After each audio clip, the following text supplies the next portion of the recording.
नमस्कार किसान भाइयों, मैं नानक यादव एक बार फिर से आप सबका स्वागत करता हूं आपके अपने यूट्यूब चैनल यादव कृषि में। किसान भाइयों, इस समय जो गेहूं की फसल है उसकी बुआई की तैयारी लगभग सभी किसान भाइयों ने चालू कर दी है। तो किसान भाइयों, आज के वीडियो में हम गेहूँ की A to Z जानकारी लेंगे कि गेहूँ में हमें खाद कौन कौन सा डालना है और कब कब डालना है, कितने दिनों के अंतराल से डालना है और कितनी कितनी मात्रा में डालना है।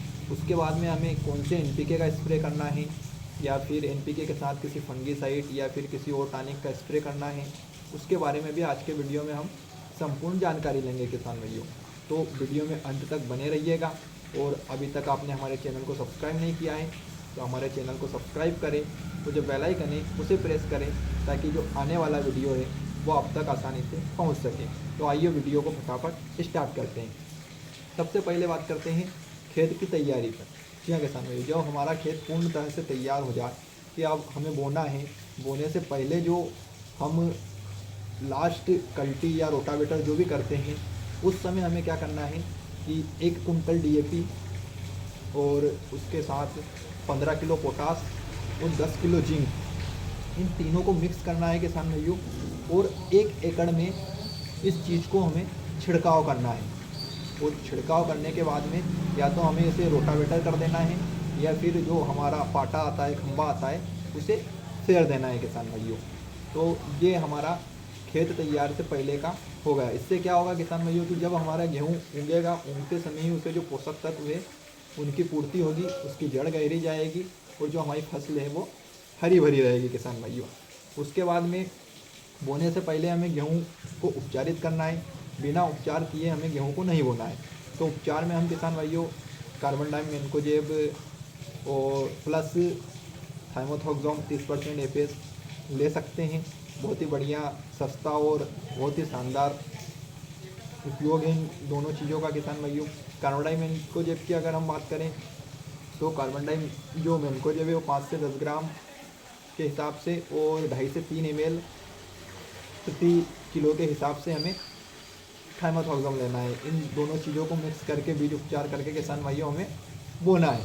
अब बात करते हैं हम अगले खाद की कि हमें अगला जो खाद है यूरिया या डीएपी या क्या डालना है किसान भाइयों। तो उसके लिए हमें जब 25 से 30 दिन की अवस्था में हमारी गेहूँ की फसल होगी, जब हम पहली सिंचाई करेंगे बोने के बाद किसान भाइयों, तो उस पहली सिंचाई से पहले हमें क्या करना है, 30 से 40 किलो यूरिया लेना है और 30 से 40 किलो यूरिया के बाद में जो एसओपी आती है, सल्फेट ऑफ पोटास आता है किसान भाइयों, वो हमें 10 किलो लेना है। इन दोनों चीज़ों को हमें मिक्स करके सिंचाई से पहले प्रति एकड़ के हिसाब से 30 से 40 किलो यूरिया और 10 किलो सल्फेट ऑफ पोटास को मिलाकर हमें डाल देना है और उसके बाद में सिंचाई करनी है किसान भाइयों। उसके बाद में जब हमारी गेहूँ की फसल 40 से 45 दिन की अवस्था में होगी, उस समय हमें क्या करना है, उस समय भी हमें यूरिया कॉमन चलाना है। यूरिया लेना है हमें 30 से 40 ग्राम और 30 से 40 किलो और उसके बाद में हमें डीएपी लेना है 10 किलो, 10 से 12 किलो डीएपी लेना है किसान भाइयों। जब हम दूसरी सिंचाई करने जाएँ 40 से 45 दिन की अवस्था में हमें लेना है। 40 से 45 दिन की अवस्था में हमें इन दोनों को मिक्स करके प्रति एकड़ के हिसाब से इसका उपयोग करना है।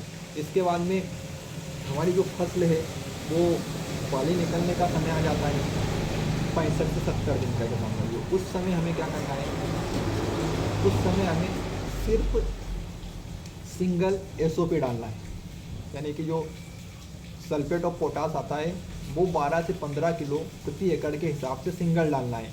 और डाल सके उसको डालने के बाद अगर हो सके किसान भाइयों तो जो बोरान आता है उसका भी हम स्प्रे कर सकते हैं। तो ये खाद की जानकारी थी किसान भाइयों। हमें जो खाद है वो 3 अवस्था में खादों का उपयोग करना है। पहला 20 से 25 दिन की अवस्था में, दूसरा 40 से 45 दिन की अवस्था में और तीसरा 65 से 70 दिन की अवस्था में किसान भाइयों। इन 3 अवस्थाओं में हमें खाद डालना है।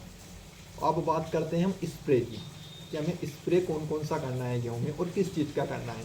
तो स्प्रे की अगर हम बात करें किसान भाइयों, तो स्प्रे में जो एनपीके है, गेहूँ में एनपीके का स्प्रे बहुत ही इम्पोर्टेंट होता है। एनपीके हमें डालना ही डालना है किसान भाइयों। एनपीके के लिए हम सबसे पहला स्प्रे कर सकते हैं 20 से 25 दिन की अवस्था में। उसमें हमें एनपीके 19-19 जो है उसे लेना है। 19-19 के साथ में हमें जो अमीनो एसिड बेस का टॉनिक आता है किसान भाइयों, काफ़ी कंपनियों का आता है, आप किसी भी कंपनी का ले सकते हैं, वो लेना है।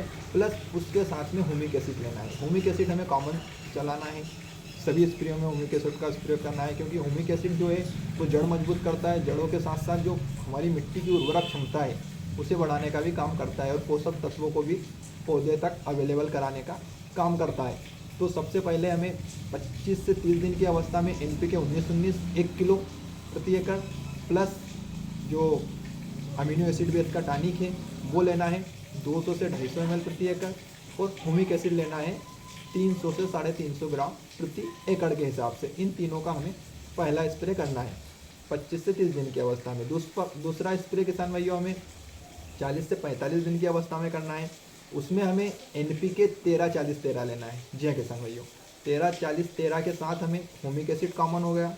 उसके बाद में जो समुद्री शैवाल वाला टॉनिक आता है, जिसमें स्पष्ट रूप से लिखा हुआ होता है कि ये समुद्री शैवालों के द्वारा निर्मित किया गया है किसान भाइयों, और उसकी खुशबू भी बहुत शानदार आती है, तो वो हमें लेना है। वो हमें 200 से 250 ml प्रति एकड़, और 1 किलो 13-40-13 प्लस वही 350 ग्राम के लगभग ह्यूमिक एसिड, इन तीनों का दूसरा स्प्रे करना है। तीसरा स्प्रे हमें किसान भाइयों करना है 60 से 65 दिन, जब बाली निकलने की अवस्था हो उस समय। तो इस समय हमें 052-34 का स्प्रे करना है। क्या किसान भाइयों, इस समय हम जो है 052-34 प्लस बोरान, 052-34 हमें 1 किलो प्रति एकड़, प्लस जो 20% वाला बोरान आता है वो लेना है हमें 200 से 250 ग्राम प्रति एकड़ के हिसाब से। इन दोनों का हमें मिलाकर स्प्रे करना है। साथ में हमें ह्यूमिक एसिड जरूर लेना है। उसके बाद में किसान भाइयों चौथा स्प्रे, यानी कि खाद हमने 3 बार डाला है, स्प्रे हम 4 कर रहे हैं। जी हाँ किसान भाइयों, चौथा स्प्रे जो होगा वो होगा 70 से 75 दिन की अवस्था में। 70 से 75 दिन की अवस्था में जब पूर्णतः बाली निकल जाती है लगभग, उस समय हमें करना है। उस समय हमें सिर्फ सिंगल पोटास की आवश्यकता होती है, इसलिए हम 0050 प्लस ह्यूमिक एसिड दोनों का स्प्रे करना है। इन दोनों को मिलाकर हमें बढ़िया अच्छी तरीके से मिक्स करके और इसका स्प्रे करना है। ह्यूमिक एसिड का हमें कॉमन डोज रखना है 350 से 300 ग्राम, प्लस NPK जो 0050 है उसे हमें 1 किलो प्रति एकड़ के हिसाब से रखना है। ये होगा किसान भाइयों अपने इस NPK प्लस टॉनिक का डोज। अगर हमें और कोई समस्या नज़र आती है बाद में कि कोई इल्ली वगैरह हो, तो हम इसमें इल्ली का स्प्रे भी कॉमन है, वो कर सकते हैं। अब हम फंगीसाइड की बात करेंगे। फंगीसाइड हम NPK के साथ मिक्स करके नहीं डाल सकते, वैसे डाल सकते हैं पर नहीं डालना चाहिए किसान भाइयों। इसलिए हम फंगीसाइड की भी बात करेंगे कि हमें फंगीसाइड कब डालना है और किस किस स्टेज पर डालना है। सबसे पहला हमें वही स्प्रे करना है 15 से 20 दिन में। 15 से 20 दिन में पहला स्प्रे होगा फंगीसाइड का। उसमें हम कार्बन डाइमेनकोजेब नॉर्मल ले सकते हैं, उसे हमें 300 ग्राम प्रति 350 ग्राम प्रति एकड़ के हिसाब से स्प्रे करना है। उसके बाद में दूसरा स्प्रे हमें करना है 40 से 45 दिन की अवस्था में। 40 से 45 दिन की अवस्था में किसान भाइयों जब हम दूसरा स्प्रे करेंगे तो उसमें हम हेक्साकोनाजोल ले सकते हैं सिंगल, जो 5% EC वाला हेक्साकोनाजोल आता है, EC-SC वाला, उसे हम ले सकते हैं किसान भाइयों। उसे हमें 200 से 250 ग्राम 250 ml प्रति एकड़ के हिसाब से स्प्रे करना है। और जो तीसरा स्प्रे हम करेंगे 60 से 65 दिन की अवस्था में। 60 से 65 दिन की अवस्था में हम प्रोपिकोनाजोल 25% EC का स्प्रे कर सकते हैं। इसे हमें 150 से 200 ml प्रति एकड़ के हिसाब से स्प्रे करना है। और जो पाँचवा स्प्रे होगा किसान भाइयों, पाँचवा स्प्रे वैसे लगता नहीं है, अगर फिर भी अब करना चाहते हैं तो 60 से 65 दिन की जब अवस्था होगी हमारी फसल की, उस समय हम टेबुकोनाजोल, सिंगल टेबुकोनाजोल जो आता है 25% EC, उसका स्प्रे कर सकते हैं किसान भाइयों। तो ये जो आज की जानकारी थी किसान भाइयों, गेहूँ की जो शेड्यूल था, गेहूँ का जो कैलेंडर था, वो हमने आपको पूरा संपूर्ण बताया है कि खाद कब कब डालना है, कौन सा खाद डालना है। इसके बाद में हमें NPK का कब कब स्प्रे करना है, किस किस अवस्था में कौन कौन से NPK का उपयोग करना है। इसके बाद में किसान भाइयों हमें फंगीसाइड का कब कब स्प्रे करना है, ये भी आज के वीडियो में हमने आपको बताया किसान भाइयों। तो हमारे वीडियो को ज़्यादा से ज़्यादा किसान भाइयों को शेयर करें, और अगर आप हमारे चैनल पर नए हैं और अभी तक आपने हमारे चैनल को सब्सक्राइब नहीं किया है तो हमारे चैनल को सब्सक्राइब करें। अब अगला वीडियो किसान भाइयों हम मक्का के बारे में बनाएंगे कि मक्का में हमें बेसल डोज क्या चलाना है, किस किस अवस्था में किस किस खाद का उपयोग करना है और किन चीज़ों का हमें स्प्रे करना है, जिससे कि हमारी मक्का का भी उत्पाद यादें बने तो हमारे वीडियो को सब्सक्राइब करना ना भूलें। नमस्कार।